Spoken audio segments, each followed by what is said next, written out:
Question है, consider a collection of large number of particle each moving with v। हर particle की वो v है। कह रहा है magnitude of the relative velocity between a pair of particles averaged over all pair इतना।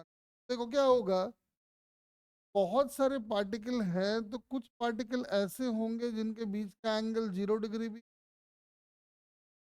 ऐसे पार्टिकल्स होंगे दोनों के बीच का एंगल एक्यूट भी बनेगा, ऐसे पार्टिकल्स भी होंगे दोनों के बीच का एंगल 90 भी आएगा, ऐसे पार्टिकल्स होंगे दोनों के बीच का ऑब्ट्यूज भी आएगा, और कुछ ऐसे पार्टिकल्स भी होंगे जिनके बीच का एंगल 180 भी आएगा। और कई केस पॉसिबल नहीं है, क्योंकि अगली बार जब लोगे तो मालूम चला दोनों वेक्टर के बीच का एंगल ये लेना पड़ेगा, वो हमने ऑलरेडी कंसिडर कर लिया है। ठीक है? तो याद करो, आप पढ़े हो रिलेटिव वेलोसिटी, मतलब velocity of one with respect to to.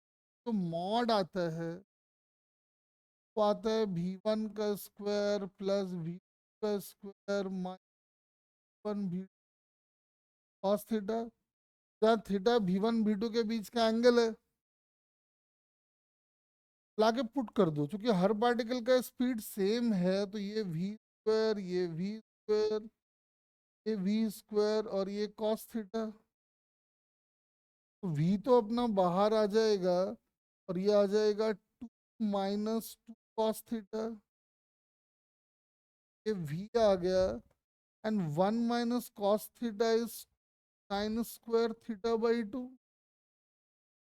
ये कुल मिला के आ जाएगा 2v साइन थीटा बाई 2। ठीक है? अब कह रहा है कि एवरेज निकालो इसका। तो आपको पता है कि किसी भी फंक्शन fx का एवरेज निकालने का तरीका है integration of fx dx by integration of dx from a to b। अगर आपको एवरेज ए से बी तक निकालना है, यहाँ पे अगर ध्यान से देखो तो हमारा जो रिलेटिव वेलोसिटी का मॉड आ रहा है वो थीटा का फंक्शन है। तो अगर आपको एवरेज लेना है इनका, आप करेंगे integration of mod of v1 to d theta by d theta limit 0 से लेके पाई तक। एंगल जो भी है वो सारा का सारा लाई कर रहा है यहां से लेके यहां तक। ये पूरा एवरेज हो जाएगा 0 से लेके पाई तक। v1 2 की वैल्यू लाके डाल दो तो ये आ जाएगा 2, और ये इंटीग्रेशन हो जाना है sine theta by 2 D theta का, और इधर तो ये सीधा पाई ही हो जाना है, तो कोई दिक्कत है नहीं। अब जरा इसको सॉल्व कर लेते हैं, आ जाओ। तो 2v0 बाई पाई कॉमन ले लो, साइन थीटा का इंटीग्रेशन आ जाना है माइनस कॉस थीटा।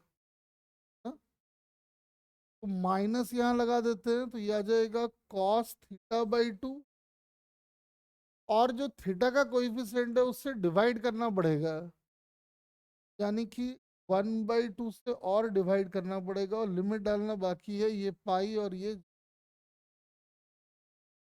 तो अगर ध्यान से देखो तो ये आ गया -4v0/पाई। लिमिट ला के डाल दो, ये आ जाएगा cos π/2 minus cos 0। cos π/2 is 0 and cos 0 is 1, तो आंसर आ जाएगा, देखोगे 4v0/पाई। अब थोड़ा कंफ्यूज ना हो, यहाँ पे वी नॉट और वी एक ही है, मैंने गलती से वी और वी नॉट थोड़ा सा अलग अलग नोटेशन यूज कर लिया, दोनों सेम ही है, आप समझ सकते हो। आपका आंसर ये आ जाएगा।